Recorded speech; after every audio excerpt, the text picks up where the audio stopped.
காஞ்சிபுரம் அருகே கோவில் திருவிழாவில் இருவர் வெட்டி கொலை செய்யப்பட்ட சம்பவத்தில் ஒருவர் கைது செய்யப்பட்டிருக்கிறார். கூடுதல் விவரங்களை எமது செய்தியாளர் தனராஜிடம் கேட்கலாம். தனராஜ், இந்த சம்பவத்தின் பின்னணி என்ன? கைது செய்யப்பட்ட நபர் தொடர்பான விவரங்களையும் பதிவு பண்ணுங்க.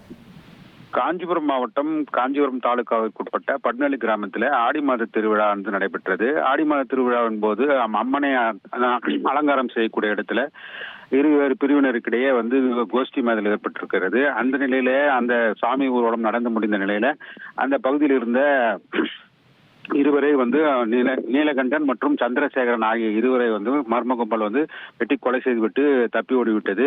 இதன் காரணமாக அந்த பகுதியில் பெரும் பரபரப்பு ஏற்பட்டது. நேற்று காலை கூட அப்போ சாலை மறியல் உள்ளிட்ட பல்வேறு நிகழ்வுகள் நடைபெற்றது. அதனைத் தொடர்ந்து சட்டமன்றத்திலும் இந்த நிகழ்வானது எதிரொலித்தது. எதிர்க்கட்சி தலைவரும் இந்த கொலை குறித்து கேள்வி எழுப்பினார்.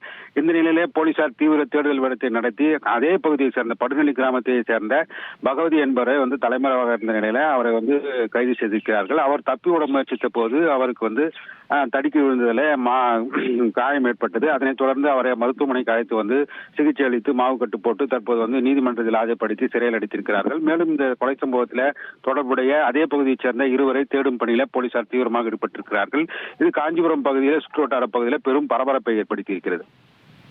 விவரங்களுக்கு நன்றி தன்ராஜ். காஞ்சிபுரம் அருகே கோவில் திருவிழாவில் கானா பாட்டு ஒளிபரப்பியதால் ஏற்பட்ட தகராறில் இருவர் கொலை செய்யப்பட்ட சம்பவத்தில் தற்போது ஒருவர் கைது செய்யப்பட்டிருக்கிறார். அது தொடர்பான முக்கிய செய்தியை நாம் பார்த்தோம். இனி செல்லும் இடமெல்லாம் செய்தி. தந்தை டிவியின் வாட்ஸ்அப் சேனலை ஃபாலோ பண்ணினா செல்ல இருக்கும் இடமெல்லாம் செய்தி. இதோ QR கோட் இப்பவே ஸ்கேன் பண்ணுங்க, ஃபாலோ பண்ணுங்க.